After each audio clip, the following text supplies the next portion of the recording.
This is BJ Hathaway here at Augusta Golf Instruction. In this video we're going to take a look at the swing of Jack Nicklaus. And Jack was probably one of the most intelligent players of the modern era. May or may not have the most on-plane swing compared to a lot of people we look at today, but was very, very consistent with his swing and had a lot of power, especially when he was young, and he really knew how to manage his game and work the golf ball. So we're going to take a look. We're going to start with an older view of his swing. Back when he was much younger, he really had this big backswing and would lift the left heel, as you can see here, probably maybe 4 or 5 inches off the ground here. So he's going to have just the toe of his left foot on the ground. Big hand arc here at the top. Now what he did and what he continued to do throughout his career, even as he changed some of this motion with the feet, was he would start the downswing by replanting that left heel. And what that would do would create a lot of leverage between his lower body and upper body, and he would start replanting that heel. That would start to move his weight back into his left side.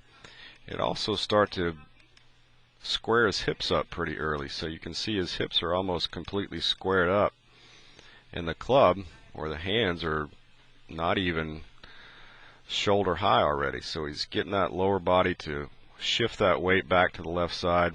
Then you're just going to power through with his arms, and lower body will kind of stabilize, and he'll turn through and just really rip at it. So as we go and look at swings as he got a little older, you'll see that you really start to taper off with that lifting of the left heel. But he would still move. That first move was weight moving back, and then the arms would drop, and then he'd just swing his arms through, and the body would kind of respond.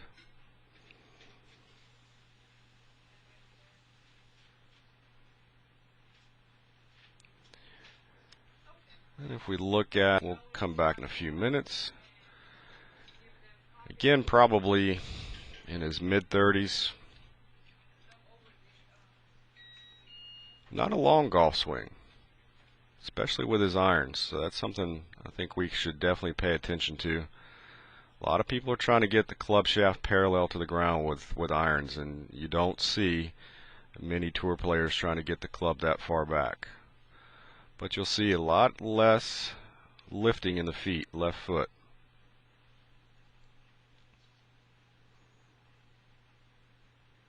Here's a good view. So just a little bit with a 5-iron of raising that left heel, and as he starts down, he'll start to get that left heel moving, and then the arms move secondary. So it's a little counter move, 1 and 2, and that gets the weight back again on that left side. He can just swing his arms down and through. Now if we look at swing plane, okay,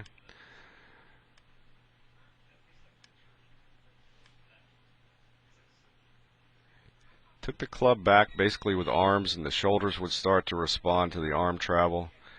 Kept the club outside his hands, which I definitely like. But he would work the club up really steep in the backswing. You'll see right about here the shaft is almost 90 degrees. But what he would do is shallow that angle coming down. Okay, so he got not exactly back on the shaft plane, but very close.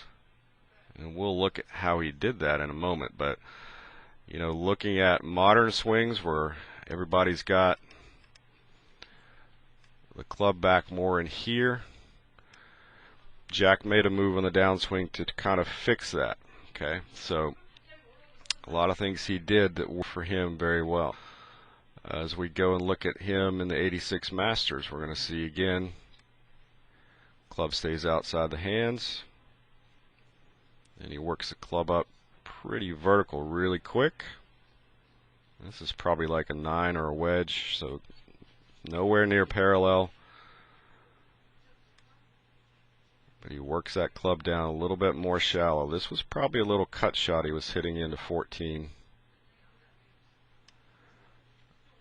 But if we look at his driver swing, this was a fade. He started this down the probably the middle of that bunker here on 18 and worked it back. Club stays outside the hands, and he gets it pretty steep up here. But he's going to shallow that angle out. We're going to look at that. How did he do that? Because that's one of the problems most people have who are a little bit more upright with their swings and hit slices. They don't know how to shallow that club enough to keep it swinging too far to the left downswing. So we'll look at this from a couple of different angles, but what we're going to see is if we pay attention to the right forearm, okay, this thing is pointed way over here at the top of this short swing. And as he makes this transition, he's going to start to change that right forearm angle coming down. Okay, so it's going to start basically shallowing the club for him. So we'll see the degrees of change in that right forearm coming down and through. It helped him work that club back up and under, or back under on the downswing.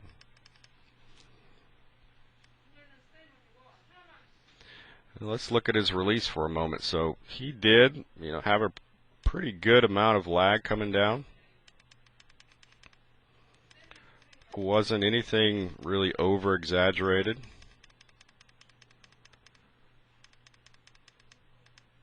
So this is, a good amount of lag. Of course, he hit the ball very, very, very solid, but you'll see he didn't try to really hold on to that angle in the follow through. Just let it go.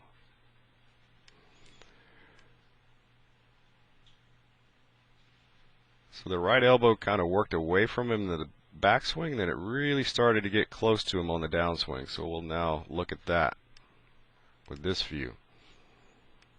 So as he took the club back, you'll see he didn't really engage the wrist at all until his hands got about shoulder high. So it was a very moderate amount of wrist hinge. Right elbow worked away from the body, but watch what he does here. Look how close that right elbow gets in as he starts down. So that's how he shallowed that club enough to be not overly steep, even though he had a very steep backswing. Watch him shallow here. Okay. So that right elbow is going to get really close back in to keep it from coming over the top.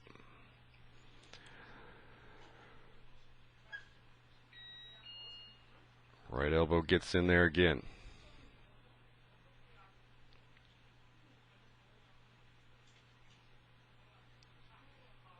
And you can see from this angle, watch the shaft angle shallow out right there. And Nicklaus could hit it fades and draws at will. Didn't really change his swing so much. He would just change his alignment and change the club face. But he was very consistent with what he was able to do. So right elbow worked away. Right elbow works in really close. Look at that.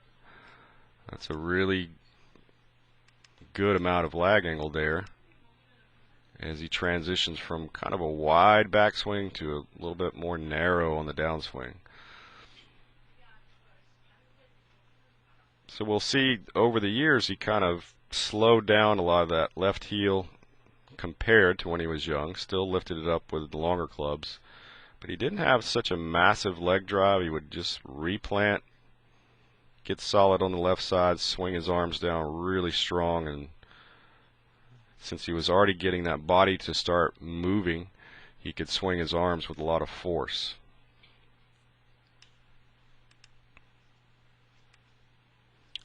So some things I think you can take from this.